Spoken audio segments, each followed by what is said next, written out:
that is popping off. And I think, you know, the 25 days away, we don't even know who's going to be there. You know, not all the teams have been decided.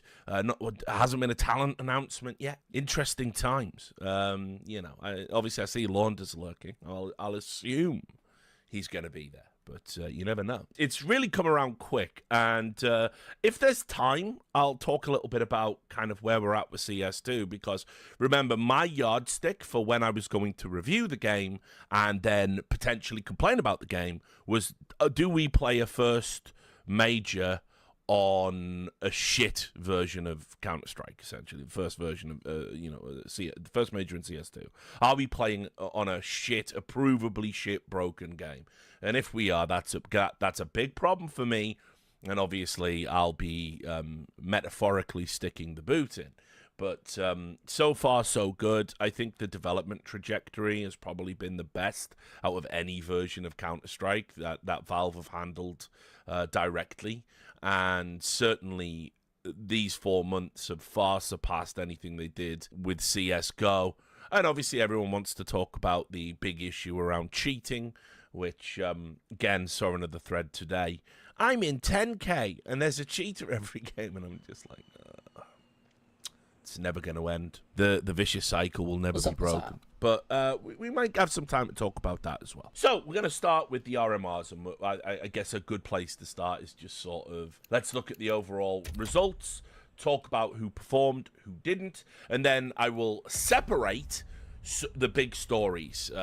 So we, as the title tells you, we're going to be wrecking Astralis on this stream, obviously, and we will be wrecking NIP on this stream, obviously. And I'm going to go beyond just performance, and we're going to get into management, we're going to get into social media communication around these orgs and whatnot, because obviously it's not just underperformance why you should be bashing on them. There's like there's lots of little elements to it. This is why there will be bashing on NIP. We sort of touched on the Falcon stuff yesterday, but NIP were dead last. They went 0-3 in the European RMR A.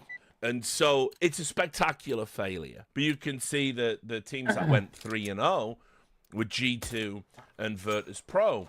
And so I'm going to start by talking about G2, because as many of the regular viewers will know, I don't think Hooksy is a good IGL, right? I don't think he's done enough to kind of warrant the praise he seems to get from GT fans and Reddit and some sections of HLTV as his defenders as well. But here's what I do want to say. These, like, coming into this major, one of my prophecies sort of has come to pass, and I said that I think at the start of CS2, relative to the team they're on, m0NESY will be the MVP of CS2 in kind of 2024. And m0NESY was just on another fucking planet, like in this event, in this tournament, like, which we'll get to. But you can see the results that they had. Very convincing victory over Into the Breach. Can't help but notice all the people saying Into the Breach are a tier 1 team, and they're here to stay, and all of that. Yeah, UK Renaissance. Oh, it's all gone quiet, hasn't it? They had a very convincing first win out of the gate. Eternal Fire, who did very well in general at this event and really impressed me. They had a good series here on you, but G2 were able to grind it out. And then obviously we get through into the decider and a 2-0 phase. And this is the series I really want to kind of tunnel in on, because this match is the most impressed I think I've been with G2. And so here's the first thing that I want to talk about. I made a flippant tweet. It was a joke, but people obviously take my joke seriously. Well, everything I say is in a quantum state of being literal when they need it to be, or childish and irreverent when they need it. And so what I said specifically was, I like, and again, it's a joke, I love that the current state of G2, because if they lose, I get to blame Hooksy. But if they win, I get to say to the JKS stands, how about your team today, dickhead? Wasn't Nexa an upgrade, dickhead? And I love it, right? I fucking love being able to do both. Now, obviously, you see, the inverse is true, because when Hooksy wins, everyone goes, you said they never win anything with Hooksy, which I did.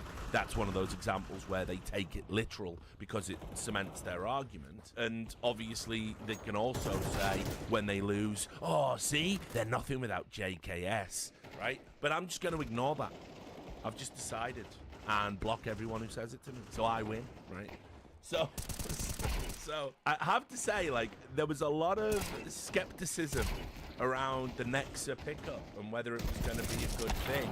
And it was initially shaky. They had some results where it just didn't seem to be working. Nexa was getting these good supportive stats, but was very often sort of in line with, you know, CSGO levels of Hooksy's fragging. But the other interesting part is Hooksy's actually improved slightly in CS2. Like, his output, his productivity is better. He seems to be able to frag slightly better in this version of Counter-Strike. Now, he's still dog shit. I mean, let's not get carried away. But he's kind of at where I would expect a low skill IGL in tier 1 to be relative to the scoreboard. As long as they can continue to produce results like this consistently, then finally we can say, in CSGO it wasn't working, but in CS2 it might very well be working. And as I said also, we've got to compartmentalize our thinking. I'm glad Launders is on the same page with me on this. Obviously, I watch all of Launders' videos. He gets it. We have to stop going back a year in CSGO and comparing these things. It's apples to oranges at this stage, guys, and it just doesn't really matter. CS2 is its own beast. There's a different version of the game. It handles differently. It has a totally different format. By extension, the economy plays out differently. CS2 has very much. And sort of with that in mind, I could get on board with the idea that G2 could potentially win this major.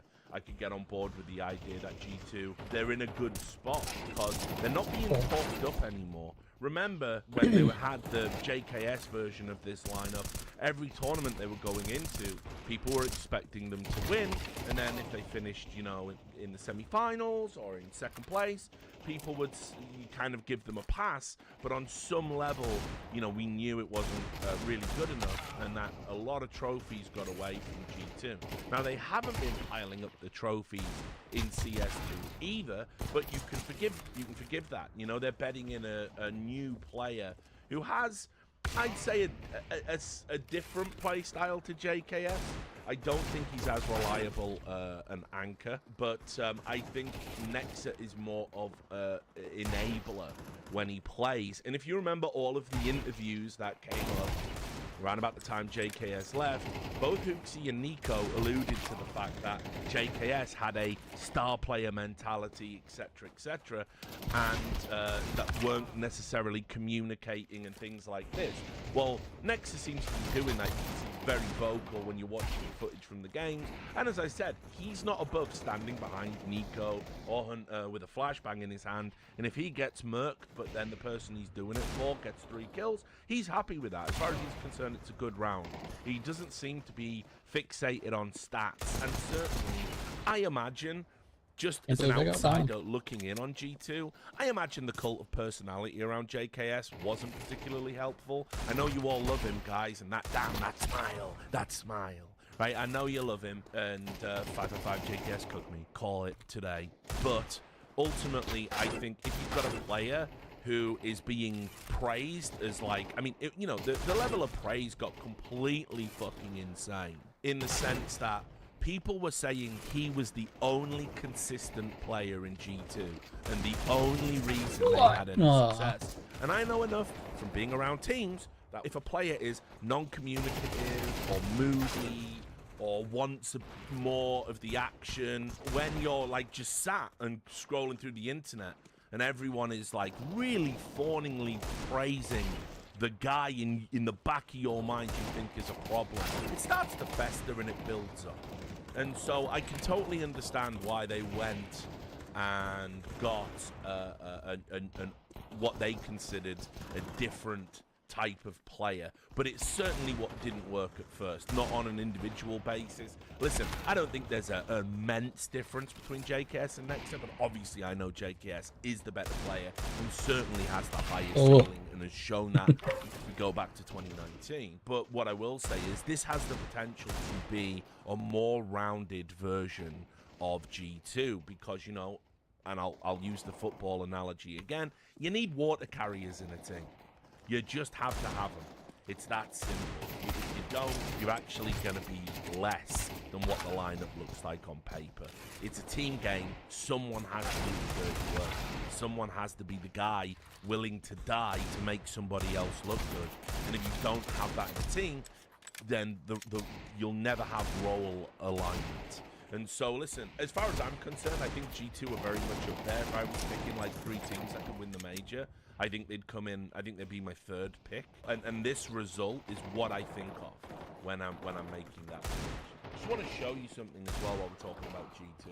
That's Munici's stat line at the event. Only 4 maps because they didn't drop one.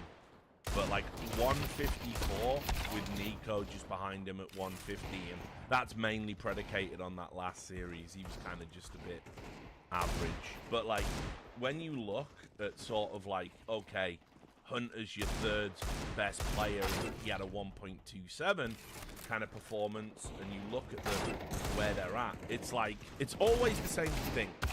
The if G2 maintain their form, if all the players individually are on, they can win any tournament in the world. This has always been my criticism of Hoopsy. I don't think people have really understood it. It's like every time they've won a trophy, it's always because there's been these unbelievable, like, elite level performances from 4 people on the team. And that's what it took to get them to win a tournament.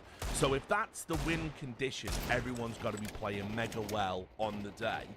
It's not ideal, but you as an IGL have to find ways to make that happen day in, day out. And Karrigan is very good at that kind of, you know, maximizing performance from his players and doing little change-ups and little swaps, little mid-round things to help his players. That's why he's really good with using stand-ins. And I don't think Hoopsy has that in his locker, and that's why, you know, we should be talking about, they should have had the last era of CSGO. It should have been all G2. You know, but they went down this route where I just don't think he, as an IGL, is up to the task to lead an elite level team. So that's my thoughts on G2. Virtus Pro, oh Lord. Again, I'll just show you their kind of path through. Obviously, they had a win over Saw, and then the next one was the woeful Fnatic, who, much like Nip, probably need to pack it up. They're just terrible right now. On their best of 3, they had a pretty impressive win, I would say, over Na'Vi. Alexi's in the kitchen still cooking. We'll talk about that in a moment. But here's what I have to say about Virtus Pro. It makes me sick to say it. They're definitely up there as contenders for this major as well. I still don't like their play style that much. Jame is never going to change. But ultimately, they're not like the VP that won in Rio. They're not like that. They're not as bad. They're not as boring. They have players like Fame, who has Norbert's really a pretty good risen player to for the them. occasion in CS2, and Way he obviously plays Flit it, as well. Arno These is guys dope. have produced like some really consistent, Solid player. exciting Counter-Strike play, big numbers, and their games are actually they're okay to watch these days, right? Like usually, if I what day is it? Oh, it's a Virtus Pro best of 3. All right, I'll fucking miss that one. I'll just sit in bed all day with a hangover. But you know, like these days, I can sort of stomach it. But Jame is still playing this like min-max style, which I don't. Yeah, the economy's so fucked in this version because they haven't scaled the economy to MR12 that honestly, the Jame play style is sort of essential, if you like. You sort of do have to really think on the CT side about what rounds you go for, how many guns you can save, you know, how much fucking armor you can save. All of these things make profound differences our CT half plays out because fewer rounds and still got pistol rounds in there and the economy's still fucked. It's really kind of made CT very passive, and you know, I don't think the game's in a good state when you can't throw in like a gamble CT push round every now and then, or do a little change up, or you know, you're having a sort of gamble stack on ecos, and it's just a coin toss as to whether you win or lose the round. I think more of that like sucks. So overall, again, impressed with Virtus Pro. I mean, everyone's been talking about Donk for obvious reasons. I think, like, right now, we've got a very exciting scene in terms of younger talent that is popping off. And I think the really good. And young. Just been so good, and he is really producing right now. He's a player that sort of hasn't had as much shine because he's not doing it as spectacularly. Obviously, Mir has been around the block, and much, you know, he's really sort of made good contributions overall to their team play. So Virtus Pro definitely in with a shout at this major too, and proved it at the RMR. Not really a surprise for me. Now let's shit on Fnatic for a little bit. Fnatic went to the LCQ and obviously didn't do it. You might not have paid much attention to kind of where Fnatic are at right now. Certainly couldn't blame them. They started out where I was like genuinely shocked. I have come to the conclusion that I really overrate Bet Boom, and the best take Maui has ever had is that Nafani is actually a fraud. And you will notice it's Nafani, not Nafani. You have to earn my respect for being Nafani again. I think all the people that like dogpiled Maui over that, and particularly when like Nafani had a fucking meltdown on Twitter, which I thought was super embarrassing. Reddit seemed to have love it. I think he's a fucking bottle merchant. So, you know, I watched Nafoni bottle it in what I think is the best of 3 that we've had in CS2 yet. Certainly one of them. It's a top 5 best of 3, easily top 3. The Cloud9 Bet Boom grudge match was brilliant. I mean, it got me in, like, I was genuinely on the edge. I was like downstairs, was like getting ready to stream, kept having overtimes and all the drama. In the end, I was just like, you know what, fuck it, I'm not going there. I'm watching this. I was watching this series on the big TV. I was fucking loving it. It's the most excited and invested in an outcome I've been for years, frankly. So I think the last time I even had my heart race at CS, well, it's racing all the time because I'm fat. But, you know, the last time I had my heart race was probably when I'm screaming, get out of my major when G2 failed to qualify. So, on the No Majors Club. So, it was a really, really good fucking series. And Nafoni, he was the guy that bottled it. He was the fucking guy that literally, the guy made a mistake, mollied himself in a real tense clutch situation. And he just started sort of shouting at him and chewing him up, and he just turned around and he had the fucking Vietnam eyes, you know what I mean? It's the 1,000-yard stare. He'd seen too much, you know. He's come home and people are spitting on him and he can't handle it. He's about to go full PTSD mode, and I'm like, you're a fucking leader, dude. Like, what are you doing? Like, you're the guy who has to tell your player, even if you're not thinking it, it doesn't matter. They're all young, inexperienced players. Like, you're the guy who's won the trophy. You're the guy who says a crowd won't affect us, and then you totally get affected by a crowd. Right? You have to be the guy who says, listen, just put it out your mind. You're still in it. One more round. You're with me. You know? You got to get motherfuckers to want to run through a wall for you. You're not doing that if when they're already feeling low, you, their leader, turn around and fucking, yeah, you are dog shit. Actually, yeah. Yeah, you fucked that one right up. Nice one. Thanks for ruining my game, dickhead. Like, it's not matchmaking, you know? You have to see this cat week in, week out. So, very weird. Anyway, I've come to realize I really overrate Bet Boom. I think it's on a Maui stream. You know, I think they could have been a top 8 at a major, but probably not, actually. They seem to consistently flop whenever there's even the least bit of pressure. And I look at the talent on the roster, and I'm sort of like, this. My brain is telling me this plan should be good. So anyway, I guess that's my thoughts on Bet Boom as well. But anyway, when Fnatic got this win, I was like, oh, it's interesting. kind of a statement win from Fnatic. And then they immediately got fucking battered 13-3 by Virtus Pro. They had this very close game against Amcal, and then obviously when they got to the best of 3, this is the result that probably surprised a lot of people. They lost to the Hoi team. And so, you know, you look at the Fnatic lineup these days, and I just don't really know what they're going for. For those who don't know, I think this was like the old Movistar vibes, and they have players who consistently step up. Them qualifying was actually a great story, because obviously, like, you know, Just has been around for a bit. You know anything about Portuguese CS. But anyway, so talking about the Fnatic lineup, I just don't know what they're really going for. And it's just been a procession of, like, they've hit that point that Cloud9 got to way back. Like, I think post-Boston Cloud9, if you remember, there was like a period pre-pandemic where they would just, oh, let's get Flusher in on a short-term contract. Let's get Refresh in on a short-term contract.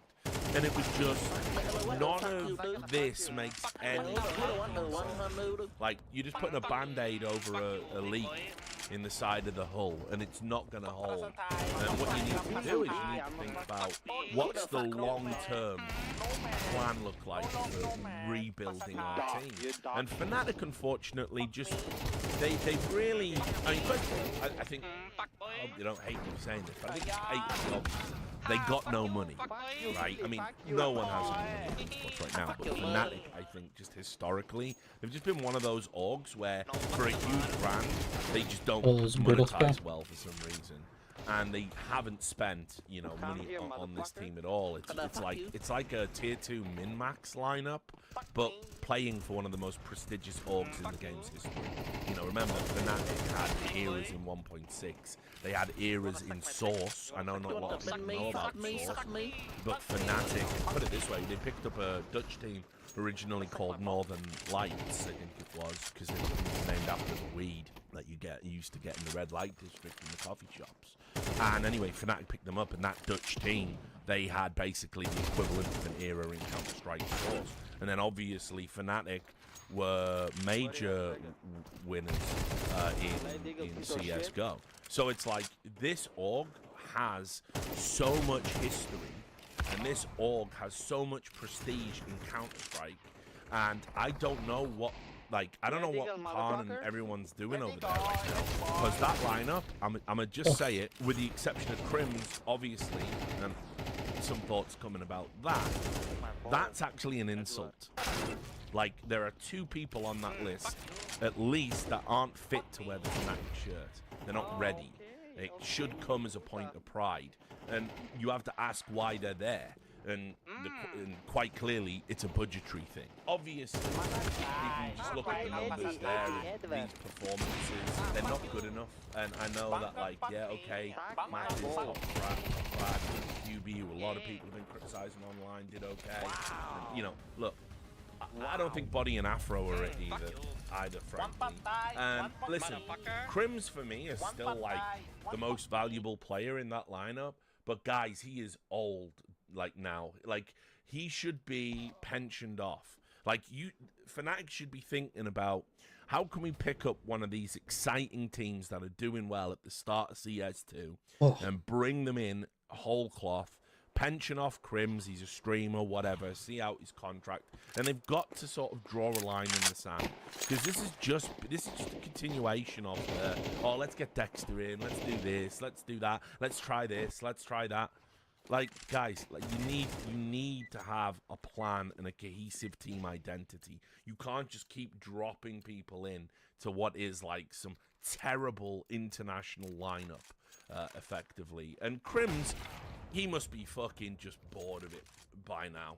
Like, think about the lineups he played in, and think about how he's the last man standing from the great Fnatic lineup, right? He literally is the last man standing. You know, all due respect to everyone else. I know that JW and Fletcher and that are still playing or whatever with eyeballers, and it's like, he's the last one truly competing at a tier 1 level. And it's like, look, it's last of the summer wine, dude. you gotta put the bottle back in, the cork back in the bottle, and just let him go. It's over, you know. So, Fnatic were poor, really poor, and all due respect to this organization. I think it's like they merged with Movistar Riders. It's like Ibai's org. It's just, again, that's like a whole branding nightmare. I won't even get into that. But, you know, look, ultimately, these guys are going to show up at LAN every time. And they have passion, and they really, they are always up for it. They fucking love playing as underdogs. And remember that Movistar Riders team, which I know it's a different lineup, but there's like 2 or 3, I think, from the last iteration of it. They absolutely were smashing people at the end of CSGO. You know, they would like turn up and like have these weird runs in tournaments, get these one-off results. But they broke into the top 10 world rankings. Like, at the end of the day, it's just a sign of the times that Fnatic aren't even able to produce a team like this. Do you know what I mean? Like if that team that beat them would do a better job of representing Fnatic than the one they've got. Because at least they give a shit and they know each other's game, and there's not going to be a new guy in there in 3 months that they then have to learn and plan around and everything else. So it's just been a disaster over at Fnatic right now, and I think it's time for the hard reset for them. Fnatic not being at a major always feels wrong to me. Obviously being in the scene for as long as I've been, so them missing out is grotesque. Na'Vi was the other thing. Obviously beat the guys we were just talking about. By the way, should have put this at the beginning, really. I don't understand why we've moved to MR12 and we still have best of ones. I'm so sick and tired of best of ones. Best of ones for schedule purposes is ass. Let's have best of 3s, and if you have to have more games on at the same time and broadcast fewer games or create a 3rd stream, just do it. There's no excuse now, right? These games, by the way, like, you know, they fly along. They're so quick now, the MR12 with this economy, because, you know, if you get behind, it can snowball again. We haven't had that mechanic in, you know, CS for a while. Back in the old grindy MR15 when every game was an overtime. This is actually quite refreshing. You can sit down and watch a map in like 21 minutes, and that's with timeouts sometimes. So it's like, okay, let's do best of 3s then.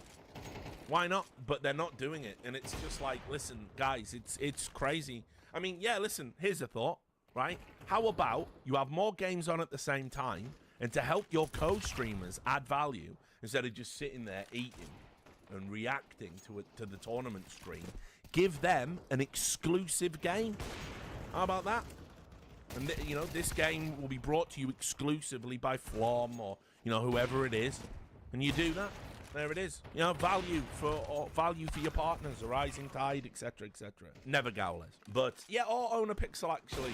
You know, listen, if you want to watch that, that's up to you. So look, they beat Enterprise as well to set up a best of 3 against BetBoom, and of course, because we're playing against Nafoni, they won. And I said this yesterday when I was talking about the simple move to Falcons, but I'm just going to say as well here, I know that this looks like a really unspectacular team. I get it, you know. JL doesn't have star power. Wonderful is always going to get comparisons to Simple, which aren't fair. And Immer, I know he popped off at the last major. Again, CSGO, doesn't matter now. He got memed into a, you know, fucking job that I think he's not big enough for.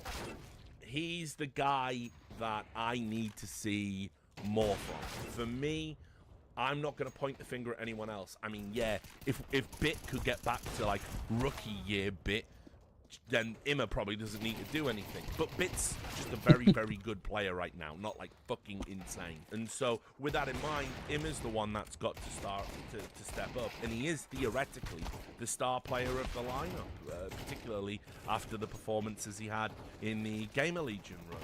Now, as I've said many times, it's like Dana White said, like, being the toughest guy at the barbecue doesn't mean you can hang in the fucking UFC.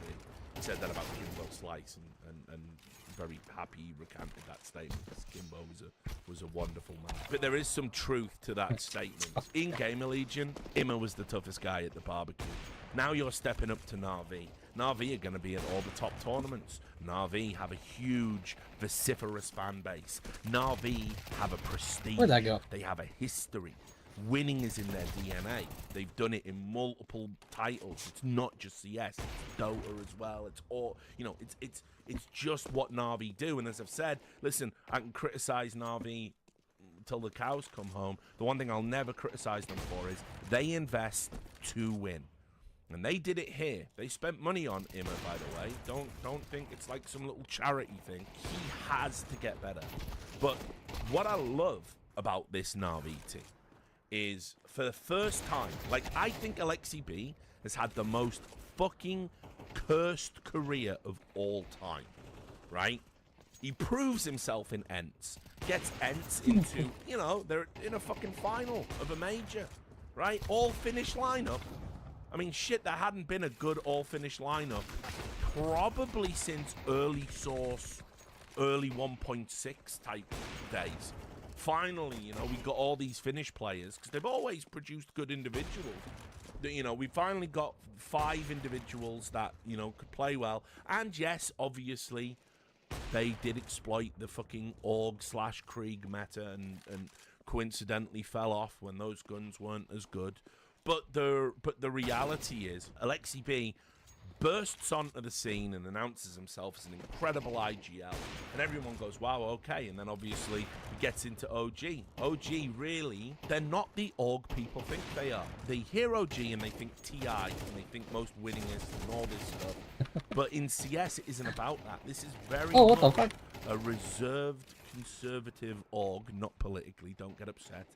You know, in terms of how they spend and what they were looking to do in CS. It was always just a way to be in another game, right? They were never going to throw money at that, and by extension, they were going to have to work incredibly hard to achieve the level of excellence of, like, the Dota team. And so he went there, and I think he did okay. That's my super high-level analysis of the Alexi B years. I think he did okay. More than okay. I think ultimately, with the players he had at his disposal and everything else, OG had some good tournament runs and what have you. And clearly, it was never going to be as good as Ents, but, you know, they did okay. Anyway, G2, right? This is it now. The one thing that G2 needed was an IGL that could harness all of the power of the G2 lineup. G2 were on that ridiculous streak of making it to finals and bottling it, like forever second, silver medalist, no trophy in 5 years, all the memes. Alexi B's there, and obviously it's continuing. But the thing that will always perplex me to this day is why Xtaz cut him off at the knees. I've always wanted to ask Xtaz about this. I've just never talked to him about it. But I've never understood that basically Xtaz was publicly saying their CT sides just weren't good enough. And that was and that his IGL, meaning Alexi, was not on the same page as him. And he's saying this publicly. And so God only knows what was going on behind the scenes. And I don't think Alexi B got enough time. I mean, put it this way. If he had the JKS, Munacy, Nico, Hunter core at that time, and it wasn't Hootie, it was Alexi B, I think they do have an era, right? I really do. But he didn't get that luxury, you know? He just didn't get that luxury to have it. And then he leaves fucking G2, and he ends up at Na'Vi, and I said at the time, Poison Chalice job. You take that and have... and it sounds cool that you're working with Simple, but you're going to quickly realize if Simple doesn't like a strat, if Simple doesn't like a call, if Simple doesn't like a play, not only is he maybe not going to do it, he's also going to fucking tell you why you're dumb, why it's bad. And so I saw that and I was, please, no, Alexi, please. Oh, I'm skipping Nip. Right, okay, sorry. Do I need to say anything about Nip? Do I need to? Like, you are cursed the minute you walk through the door of the Nip offices, right? So that it goes without saying. So anyway, so at Na'Vi, it's the fucking, you know, Poison Chalice gig. The best thing that's happened for Alexi is simple taking a break. 100%. You'll never convince me otherwise. I think what he's done with this Na'Vi lineup without Simple is maybe I'll stop short of saying exemplary, but I think he's done excellent. And I think for the first time, he's got 4 players that look up to him, respect him, will listen to him, and he's got a coach who actually wants to work with him and does. They seem happy. They seem, you know, like they don't seem to get in their feels when things are going bad and they lose, you know. They're really driven and committed. They play for each other. And so I think Na'Vi are only going to get better. They could very well be dark horses for the major, but I mean the darkest of dark horses. Overall, I like the composition of the team. I think Wonderful was a good pickup. He was definitely next in line to sort of ascend. He needs to find, you know, a bit more, but if Imma can step up and be the star player he was in Gamer Legion, not even that much, I mean, just like get 70% of that. If he can get there, then this is a dangerous team. If they go to the major and make a statement and win, or get to the final, I think it's very hard to sort of, you know, well, let's just slot Simple back in. As I said, it's my strong suspicion that Na'Vi really do want Falcons to buy Simple. I genuinely believe it. So anyway, those are my thoughts on Na'Vi. I'm not going to say anything about FaZe, you know, classic Carrigan. They do enough to get over the line. They're there. Eternal Fire already talked about how they really performed.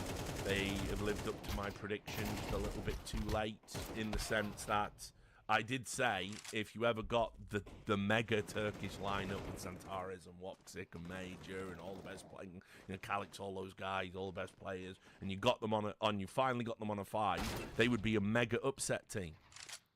Let's get into the Patreon questions then. We'll start there. So, Alfredo asks, we've all heard of Richie 2 jobs, but I'm sure there is a Richard Many dwelling. Given that you've just moved, this seems like an appropriate question. What is your experience with different apartment floor plans? Do you prefer stairs, a basement, a cul-de-sac?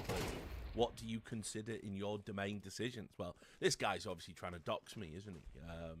He's trying to figure out my house layout from how I answer. So I'm going to answer this one falsely. Love stairs, mate. Really like living up top in a massive building with flights of stairs that I have to walk up and get really sore knees all the time, or get trapped in a shithole elevator. No, for me, I don't know. I guess I like houses with character. You know, I've lived in apartments and I lived in flats. Like when I was in Newcastle, I used to live in some really old apartment. They were like a really old apartment. They still had like Art Deco tiling on the wall and really old balconies. And you know, it was like a house share. But they were really nice apartments. The problem was because they were old, there was no like soundproofing, and that's the thing that I always really hate about a house and sort of live in terror of, is the next door neighbours either not understanding what I do, because occasionally there will be like a time where it's 4 a.m. and I'm having to shout for emphasis on a stream or a podcast.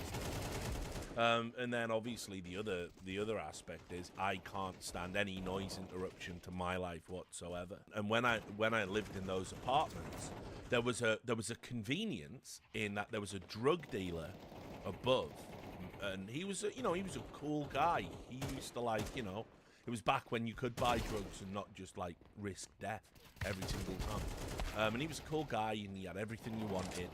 And but he would be partying all night, and I had to get up and go work in a fucking call center. It just wasn't conducive. It was like, and I used to feel like a real, you know, like I turned into the man.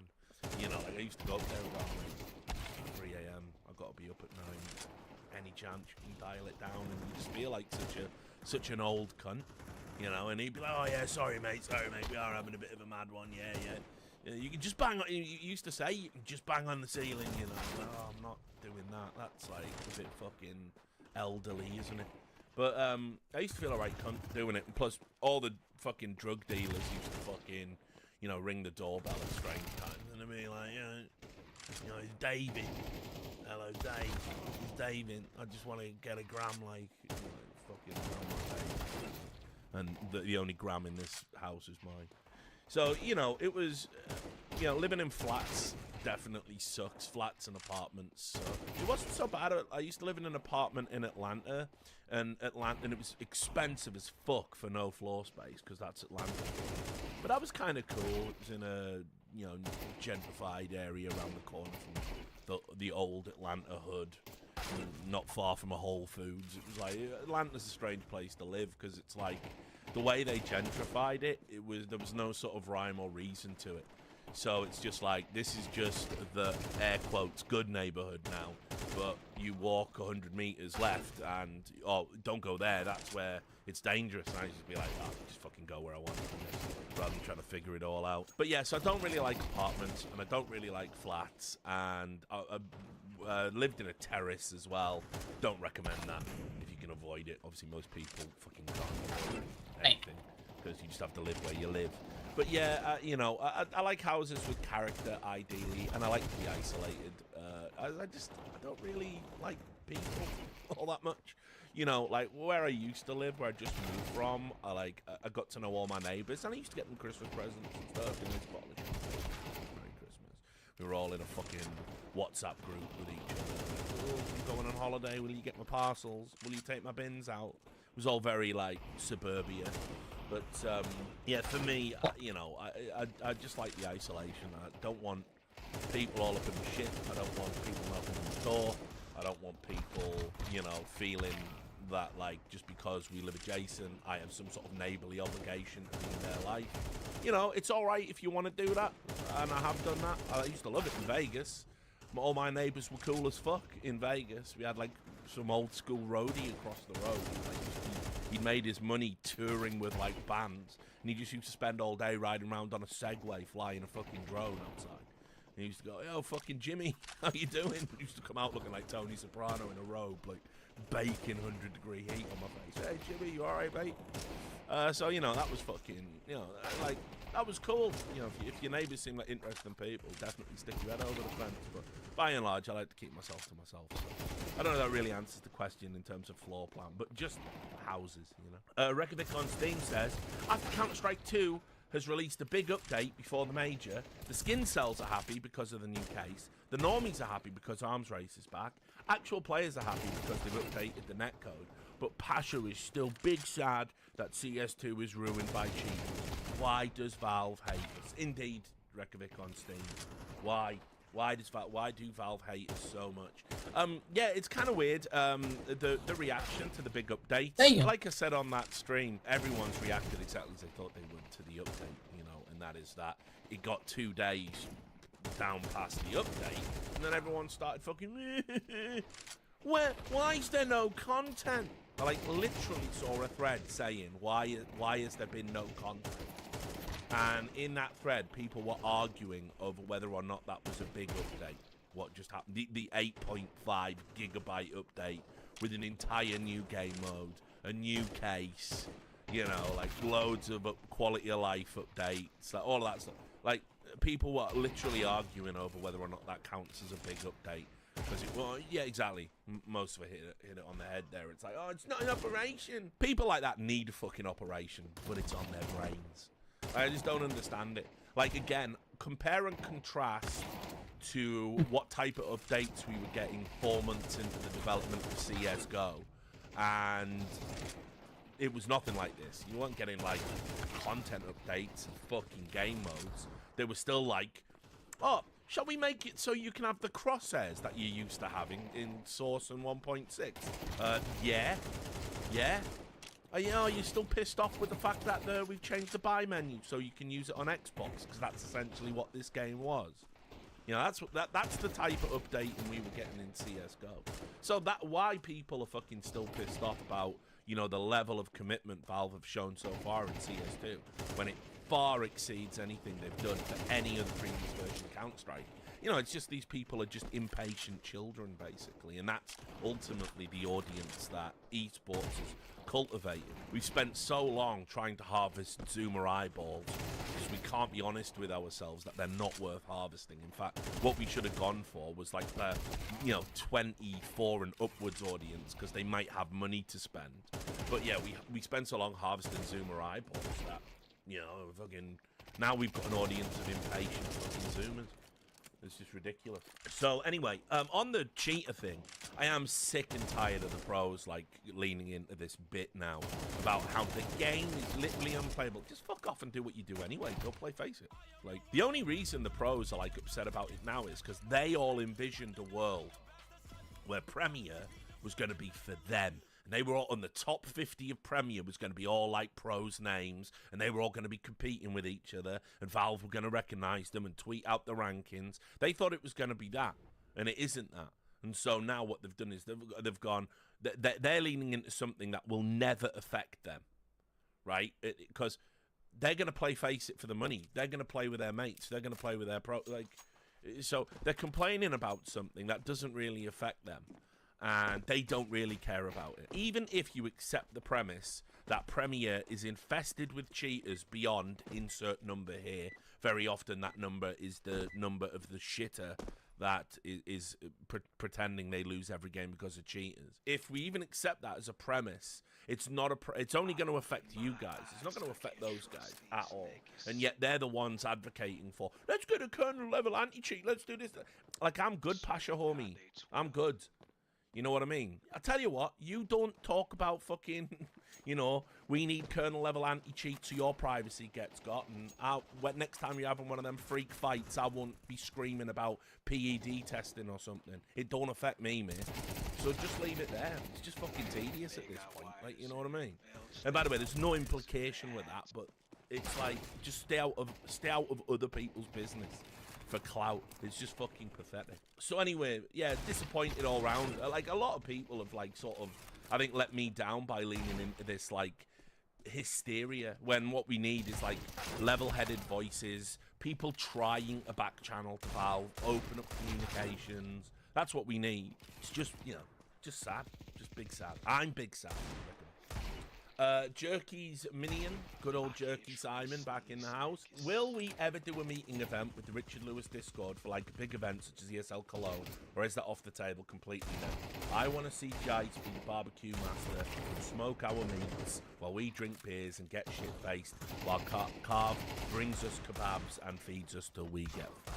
Listen, it's a nice idea. I'm pretty sure we did come close to a fucking Discord meetup one time. We were going to do it in Birmingham. Pretty sure that was discussed. Listen, I'm down for that. Like, I've said it before. I won't meet fans and strangers now, right? But I don't consider people I've known on the fucking Rich Cord for, like, 8-9 years, many of whom I've like actually spoke to, all of that. I don't really consider them strangers at this point. I don't consider that like unsafe.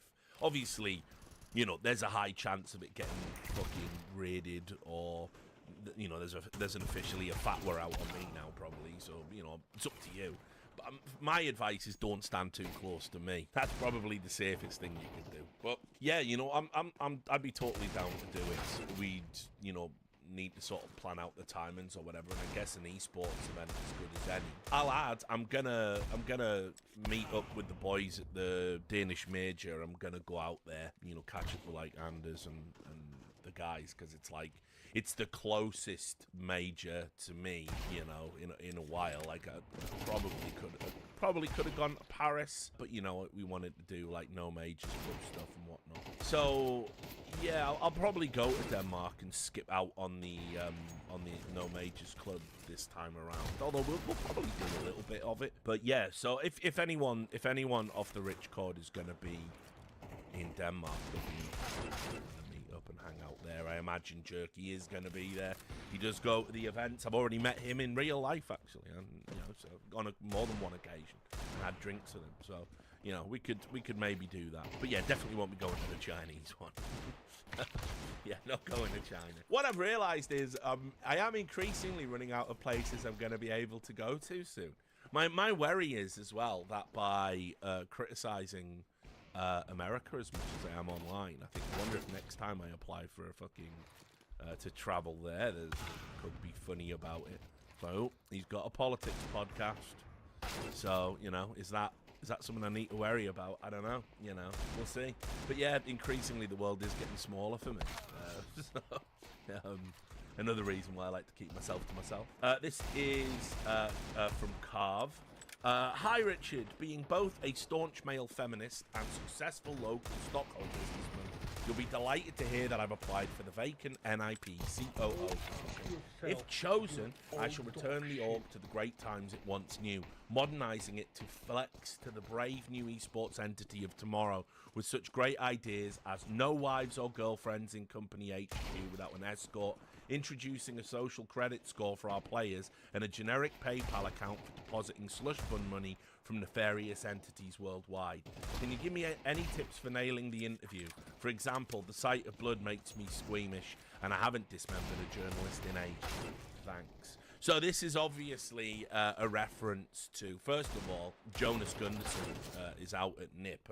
If you missed that one, my understanding is they parted ways, and I don't think it was his choice. People are telling me behind the scenes that it was he was asked to leave, and if you look at his LinkedIn, I think like 4 days before he went, he said, "What does the future of esports look like? Here are 3 predictions currently on my mind." And he said, 1, an increased focus on competitive entertainment, and then there's like a paragraph about that, saying there's been many innovative models have been tried in order to increase viewership and eyeballs, but at the end of the day, the athletic achievements are what matters, rather than content creators amplifying a vague message. This is why NIP are in the shit out, because like literally everything this guy says is wrong. Like he thinks like athletic performance is what's going to give you eyeballs, and if esports focuses on that, he goes, I predict at least 80% of teams in the world top 10 are fully driven by academy promotion setups and high performance lifestyles within 5 years. All right, mate. Yeah, great. The rise of mobile gaming, saying that there will be mobile only orgs. I mean, I'm pretty sure there already are, but okay, nice one. And then he said the end user is the king of the fans. All roads lead to Rome. And for esports, it's the fans. Without fans, there is no industry. And without an industry, we are all unemployed. You can sort of see why I thought this post was funny, given how things worked out. Don't get me wrong, fans are the core focus for most stakeholders monetizing on the eyeball. But it got somewhat lost in translation over the past years of everyone fighting for survival. Ultimately, the goal is figuring out how we make fans pay for a product that we gave away for free for decades, rather than relying on affiliate or sponsorship dollars as our primary income. Personally, I think every casual fan out there is willing to spend money on esports, given how much they spend on other gaming adjacent things. It's just a matter of how we deliver the message and value proposition. Esports needs to figure this one out, and they will, over the next few years. And then, I won't even dignify that with a response. And then he goes, and trust me, despite the clickbait horror stories, esports is not going anywhere. It's only going to grow, and you better get involved. Hashtag esports, hashtag gaming, hashtag leadership, hashtag entrepreneurship, hashtag growth. How about hashtag fired, you cunt? How about today, dickhead? Hashtag unemployed. Hashtag benefits. Hashtag get down the fucking job center, you cunt. So, yeah, gotta love it. But anyway, yeah, so Jonas Gunnarsson is a clown. Like, he's the guy, if you wonder why I'm so sort of vitriolic towards him, is he's the guy who, came out publicly and attacked PGL, saying the cast of people weren't diverse enough. And obviously this was at a time when NIP didn't run a single women's team in their org and employed like 2 women company-wide. And he was saying there was no diversity in a lineup that included like someone who was of Asian descent. There was an Indian guy in there. There was like at least 2 or 3 people of dual heritage. I'm also sick of the sort of refusal to acknowledge that, like people who are descended from the Celtic diaspora and Slavic people, if you've got white skin, you're the same. Nobody would agree with that. It's not true historically. It's not true ethnically. you know. But like, it's just what it's like. It's like the moronic American conceptualization of race and ethnicity plugged into a country, sorry, a continent that is more ancient than the American civilization from which we're drawing our current conceptualizations about race and ethnicity. Ethnicity, as I was about to say. And it's just, you know, so dumb. But anyway, so he did that. So again, he was essentially lobbying for someone to be fired and replaced. And interfering with someone else's other job practices on the basis he's just so woke and lovable. And then, of course, what did they announce? They announced that they're opening their offices in, it was Dubai, I believe, or was it Abu Dhabi? Can't remember. And you know, anyway, somewhere where women aren't treated as equal citizens. And then, obviously, what did he do after that? Oh, what's that? You're in bed with China. You expanded into LPL through merging with a Chinese entity. Oh, and you deleted all of those support for Ukraine because Riot China asked you. So I'm wrecking this guy. I'm writing an article. It's going to call like Jonas Gunnarsson, a real human being, or something like that, like a real hero, just something stupid. Because I'm going to list what an absolute moronic hypocrite he is. And I just couldn't fucking... I was just having such a shit-eating grin on my face when I saw the news. Because let's also be real. How the entire C-suite of NIP can even sort of show their face in public and make LinkedIn posts like that when they have taken the progenitor of modern CSGO esports orgs and run it into the fucking ground to the point where their teams are so comically bad and comically underperforming that they're coming out and doing these ridiculous statements like, well, listen, by 2025, we're going to... Fuck your 2025. You know what I mean? It's actually ridiculous. And Jonas Gunnarsson, make no mistake about it, he's one of those morons. He's incompetent. You know what I mean? Like, you can hear what he thinks about esports there. He hasn't got... His finger is not on the pulse. In fact, it's up his own ass. It's fucking ridiculous. So, yeah. Tell you what, Carv, all you have to do, mate, to fucking be a replacement for him is just turn up. I don't even know who's going to get the job over there. Who the fuck would want it? Who would want to be COO of fucking NIP? Like, are you real? I'm good, thanks. Yeah.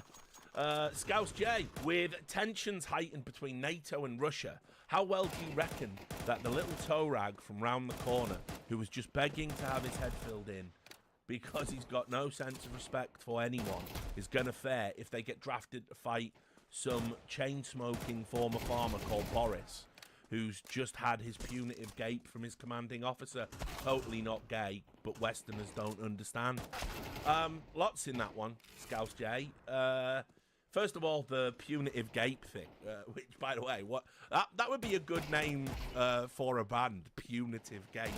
But that's obviously a reference to the video of the two Russian soldiers getting killed by a drone while they were in the one was in the middle of performing fellatio on the other, setting off a chain reaction of responses saying that it was in fact a form of punishment where the guy on his knees was actually saying ablutions with his head movement, saying ablutions while his commanding officer was reading from the Bible. Just, you know, just one of them things. Don't go down that rabbit hole.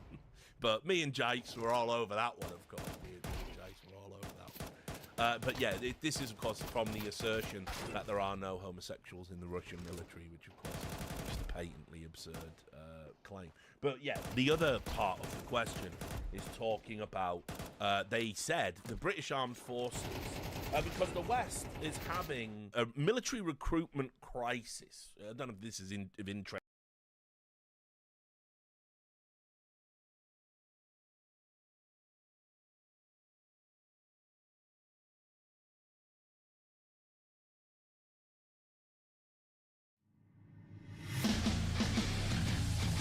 Hello, everyone, and welcome to another episode of the Richard Lewis Show. I am Richard Lewis in the window that says Richard Lewis, and joining me is one of the all-time greats from Counter-Strike, all versions. It is, of course, Taz. He shouldn't need any introduction if you watch my content. Now, currently, the coach of G2, which is big news, life-changing news for you. So, how are you? How are you finding being a coach? Hey, First of all, hello everybody, and it's been a ride, you know. It feels like if there is an ocean, I'm like in the middle of it, and I'm like checking if I can swim, right, all the time. And either I can or the sharks will get me, but it's exciting. I love the challenge, and I feel like my whole life I thrived when there was like a new challenge, something that like uh, wakes me up at the night or makes me sweat before the games, like that I need to, okay, I need to know this stuff. I need to be ready, like, and when you feel that you are not ready, even when you spend like hours and hours to prepare, then it's good. It's good. Well, look, the interesting part is, I think a lot of people didn't really know what you were gonna do. You've been with Honoris, and you played a huge role in that. And then obviously, as we were talking about before we went live, you kind of felt that your future was going to be streaming. You're going to become, you've got a winning personality. You've always been good on camera, and you were just going to sort of see what happens from there. And then you get approached by G2. So I'm super curious. Like, I mean, it sounds like you weren't expecting to have any coaching offers, let alone at one of the top CS teams in the world. I mean, definitely that was the case, but I also did some stuff that probably were good for me because I like at the beginning of the streaming I decided to stream in English. Like I was thinking maybe I should stream for in Polish for my Polish community, but then I was thinking, okay, but maybe it's good to stream in English because like potentially I can be approached by some organization and it would be good to actually work on my English and not like forget how to speak. So there was probably something thinking in my back in the head, to work on it. But definitely, I didn't expect getting any offers without me writing directly on like Twitter or my social media that I am looking for an opportunity to be a coach, because I never did it. I was like thinking about it, like basically 2 weeks, 1 month before I got prepared by G2. I was actually I had ready, a tweet that I look for the opportunity to coach, and I never sent it. I was like, at some point my streams started to like get more views, and I was like thinking about doing a lot of stuff like rebranding and doing more like in a different way, getting some stuff from other like big streamers, big personalities to like kind of make something better in streaming. But then I got the message, like a single message, like stopped everything in tracks, and here I am, happy, excited, and yeah. So, were you invited to like an interview, or had they already kind of made up your mind? Do you know if you were on a shortlist with some other names? I I think that there were some other names as well, but I got the interview. I don't know what's the procedure normally, like how it works, but I had the interview, and also I spoke with some of the players, so I guess I was like getting checked. Yeah, oh, for sure. Well, look, I think starting your coaching career, like, a lot of people might want to be with like smaller teams, like because there's so much pressure. And G2, we'll get into this later, no doubt. But G2 is an org where the expectations are unbelievably high. Like they should be winning tournaments, and when they don't, even if they get to a final. It feels really bad. The expectation is that G2 win, and they've got Nico Munisi Hunter, one of the best cores in the world, and then you've got to Arturo. come in and be the coach for that. And so I know I can imagine some trepidation, being a little bit nervous about taking on such a big job for your first time. Did you have any thoughts like that? I mean, I was super nervous when I first joined the guys, like at the boot camp. Uh, Even before I was a coach, like because I wanted see how everything works, like how they work with Yam before he leaves. And I was nervous back then because I was like, okay, I am here to observe, but I am not used to just observe. I'm used to like give some input, like talk. I try to listen. I'm a lot better at it than I was younger. But I'm a talker. I like to talk. I like to discuss if I see something. So it was really uh, different for me. Probably very good experience to learn.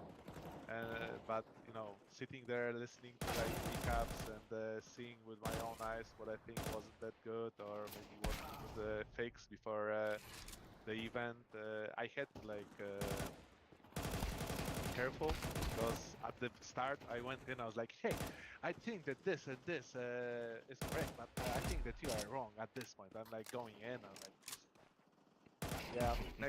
Next morning I wake up and like, yeah, it isn't us. Maybe slow down a little bit, like observe.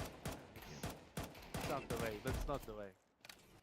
So, I want to kind of ask about how do you, how, because in the nicest way, I've known you a long, long time. I've always thought like Taz is one person who would never have a problem in terms of, just being honest about who he is. And he's a big personality. He's going to say what he wants. He never, never shrinks away from giving his opinion. And obviously in G2, we know there are other players with big personalities. I mean, immediately we think about Nico, but I would even say as well, Hootsy is an IGL. He's somebody who's come out, he's took a lot of criticism, and he's been in the media and on the broadcast, and he just says, you don't know what you're talking about. I'm Hootsy. I'm the leader of G2. I know best. And so you have to come in as a coach, and you're from an older generation, and you've got to give your input, and you have to win these big personalities over. So I kind of want to ask about how you approach that, because again, to other people that might seem intimidating. Oh, it's a hard question. A good one, but where to start? Or first of all, when I joined in, like I could see from the beginning like how it will go, like where I need some more time, where it is who's more open, who's a little bit more close, like so you need to like research first and see like how to approach people, because we have everyone has different character, different approach, and different hobbies, like but like even his life is like it's a different path to come here and play. So first, it's for me, it was like I need to get to know these guys. Like I don't want to like talk too much and just destroy something, or not even give a chance to myself. But one thing that is really great about this team is actually what I expected, is that there is a really good atmosphere. Like maybe in game, you have a lot of personalities, and you need to learn how to tackle it, and you need to like learn to who gives space, who takes the space in game. But outside of the server, like it's Brutal. these guys are really like, it feels like they are really together, and I think that is a huge strength of any team that wants to aspire and win. So I knew that there was be like maybe Nico will be I heard stories. I didn't talk with Nico. I didn't talk with Rasmus on personal level. There was one time I sent a message to Rasmus because I was like watching G2, and I was like, bro, when he's alive, when this dude wants to win, they win. For me it was simple as that. Like when he's like desperate to win, they are playing so much better. But it felt like he's the only guy who's like putting like everything, like he that like you can see from outside that he's like really into it, right? Because some players cannot really scream and focus. So definitely like everyone wants to win, right? But you can see some of the guys from the outside perspective, their reactions, their face, their like movement, their frustration or happiness, and some needs to be calmed. But Rasmus, yeah, you can see from him what that he is like a very explosive guy. Let's talk about Hooksy, because obviously, listen, you know me, I'm like you, like I don't give a fuck. I'm gonna say what I got to say, and if people don't like it, that's fine. Opinions are great. Everyone's got one. It's wonderful. That's what makes sports such a great thing to talk about. But you know, I've been very critical of Hooksy, not just on a play level, right, which is fine. I mean, IGLs. They can probably slack a bit on the stats, particularly when you have a team like G2 and you've got like a wonder kid like Munacy and you've got Nico and you've got Hunter. You probably don't need to worry too much about fragging out as an IGL.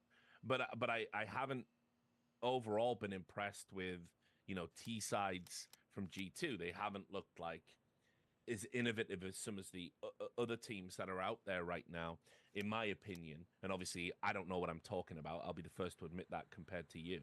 So I wanted to get your opinion about Hooksy's philosophy and how it aligns with yours, and whether you think criticism of Hooksy as an IGL has been really overblown.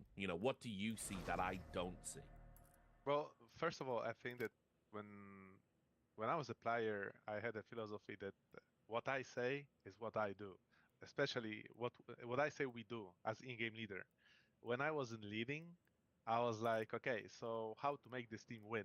Do I need to take space or I need to give space, right? And during my career, I've been everywhere. So I've been IGL, I've been a guy who's giving space, I was the guy who's going for frags at some point, and I just know how it is.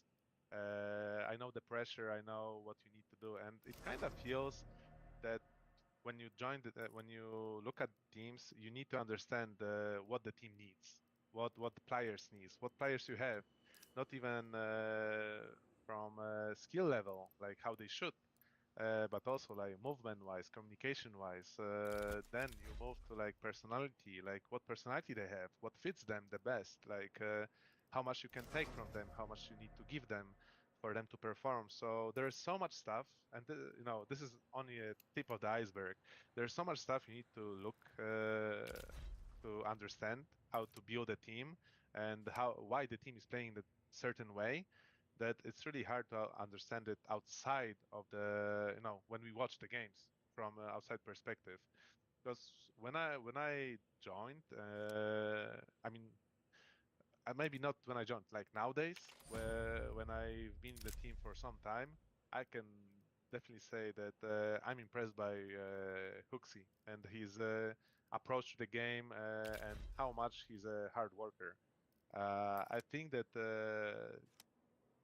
definitely, no, I'm a coach of G2, so I will probably be biased here, but he's underappreciated. Like, I think that the way he approached the game is something that I need to also, I had to learn. I'm still learning, some of the stuff, and uh, everyone leads differently. But I think that for this team, it's correct. Like that, it's good. But it's sometimes it's not only about the IGL for Yeah. things to work, right? And when it comes to G2, I think that the biggest flaw wasn't like the way they played, the like tactics or like innovation. It was just the way they lose. So there was like plenty of situations that they had a huge advantage, or they were like in good situations, but they were able to like throw it away. And some of these rounds sometimes are breaking you mentally, and they are breaking your approach to the game. And you can see like a team playing like very good for like first 5 rounds, but suddenly they lose 4v2, and the next 7 rounds in the max round 12, you're like, what is this shit? Like, how can you play like this? Who's doing that? And that goes on, right? But something cracked, something happened during this game, right? And from outside perspective, we don't know. We just see the rounds in game, right? Maybe we don't see even the reactions because they are professionals. They will not show your, how they mentally struggle or what happened during the game. because they can't. That's one of the aspects of being a pro as well, to not show your emotions to your teammates, and especially not to show it, outside to destroy the image of the team. So there's a lot of small things that are happening, a lot of small strings during the games, and I think that all these small aspects had a impact on the game.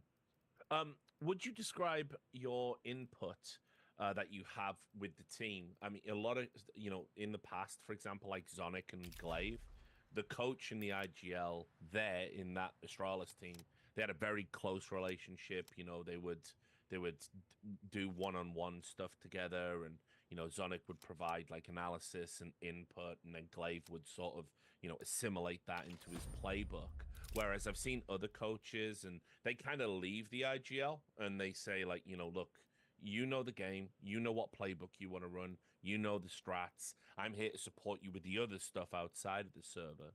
So, out of those two styles, two relationships that you sort of have, which one would you say is more like you? I, I'm a mix. I don't like to put myself in one spot. I think that the best way to coach is be water. Is like you Yeah. fill the gaps that needs to be filled, and you don't overfill stuff that is actually really good. So that's how I see myself. And also, the other thing is that you need to build up trust. So some things you say, and if you are super experienced and you've been on a scene and playing all these tournaments, and you are like very sure that stuff is working, then yeah, go with it, and slam the desk and put your thoughts in motion. But for me, it's like, if I like to listen, I like to talk, and I like to observe. If I see that Rasmus, for example, is doing a great job as IGL, like, I'm here to help, but I'm not here to take over. And I know that I know how it was when I was IGLing. I know how it was to have a coach. I know how it was to, to not IGL and have a coach. So I kind of learned the hard way, and I'm just here to, to give my best learning. I mean, learning experience, the stuff I learned. So yeah. Um, we'll come back to results and G2 in a moment. Here's the next thing I want to ask you about though. Obviously we've got CS2, MR12. The economy's weird. They haven't like scaled the economy to MR12. It's kind of an alien game for people that have played for like a long time or followed it for a long time.